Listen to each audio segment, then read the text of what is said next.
At 2:17 a.m., Daniel's phone vibrated against the wooden nightstand. He didn't wake immediately. The room was silent except for the distant hum of traffic and the slow ticking of the wall clock. The vibration came again, longer this time, insistent. Half asleep, Daniel reached out, squinting at the bright screen. Unknown number. Normally, he would have ignored it.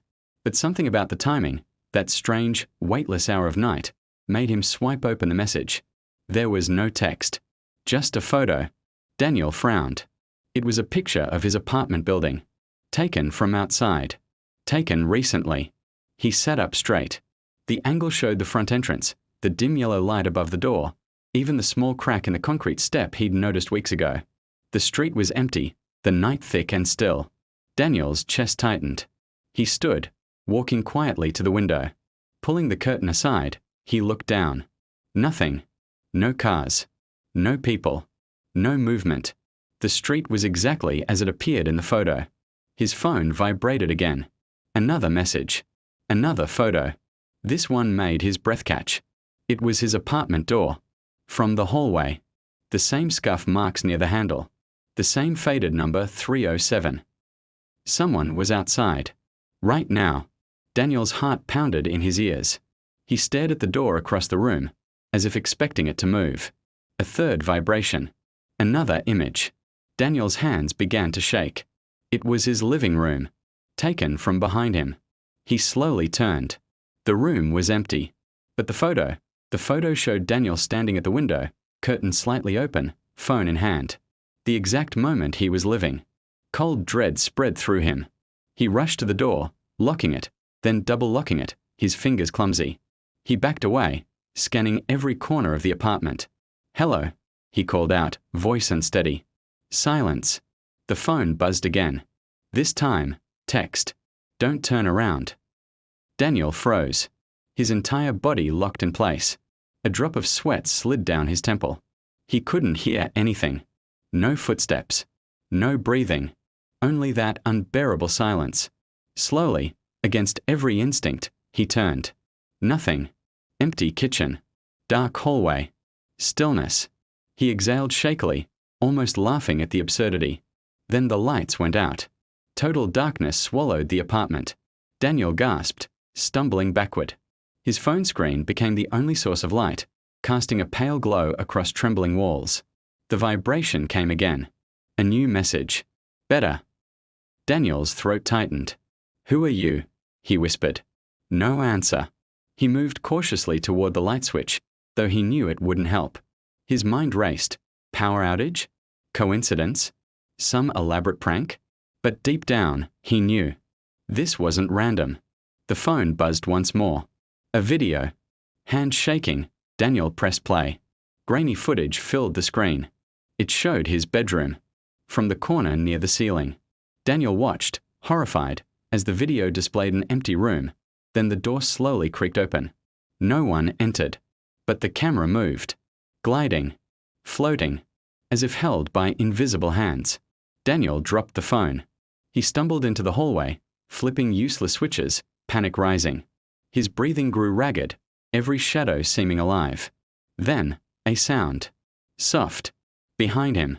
He spun around. The phone screen lit up on the floor. Another message. "You left your phone." Daniel backed away. Something was terribly wrong. He grabbed the phone again, nearly slipping, and ran to the apartment door. He yanked it open. The hallway was dark. Empty. Yet the air felt occupied. Heavy. Daniel stepped out, heart racing. The elevator light flickered at the far end. Ding. The doors slid open. Relief flooded him. He hurried inside, jabbing the lobby button repeatedly. The doors began to close. Just before they sealed shut, the phone vibrated violently. Daniel looked down. Another photo. His blood ran cold. It was the elevator. Taken from inside. Taken seconds ago. But Daniel wasn't alone in the picture. Behind him stood a tall, blurred figure. Featureless. Watching. Daniel's body went rigid. Very slowly, he raised his eyes. The elevator was empty. He was alone. The doors closed. The elevator descended. The lights flickered. His phone buzzed again. Almost there. The elevator jerked to a halt. Not at the lobby. Between floors. The lights died completely. Daniel screamed, slamming buttons, his voice echoing in the suffocating dark. Then, a whisper. Right beside his ear. Daniel. He spun wildly, phone trembling in his grip. No one. Nothing. The phone buzzed. One final message. Look at the time. Daniel glanced at the corner of the screen. 2:17 a.m. His stomach dropped. Impossible. That was when this began. The elevator dinged. The doors opened. Daniel staggered out. But it wasn't the lobby. It was his apartment floor. The hallway lights glowed softly, eerily calm. Confused, trembling, Daniel walked forward. Something felt wrong. Too quiet. Too still. He stopped. His apartment door stood slightly open. He didn't remember leaving it that way. Heart hammering, he pushed it wider. The lights were on. Everything normal. Exactly as before. Except, a phone rested on the nightstand. Daniel's breath caught. It was his phone. But he was holding his phone. Slowly, he looked down at the device in his hand. The screen was black. Dead. No messages. No photos.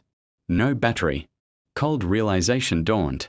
With shaking steps, Daniel approached the nightstand. The phone there vibrated. Bright. Alive. He leaned closer. The screen lit up. Unknown number. A message arrived. Daniel stared, paralyzed. It was a photo. Of his bedroom. Taken from the corner near the ceiling. In the image, Daniel stood beside the nightstand, staring at the phone. Behind him stood a tall, blurred figure. Closer now. Almost touching him. Daniel's breath stopped. He felt it. A presence. Right behind him. A coldness against his neck. The phone buzzed one last time. Don't turn around. Daniel's eyes widened. But it was too late. He turned.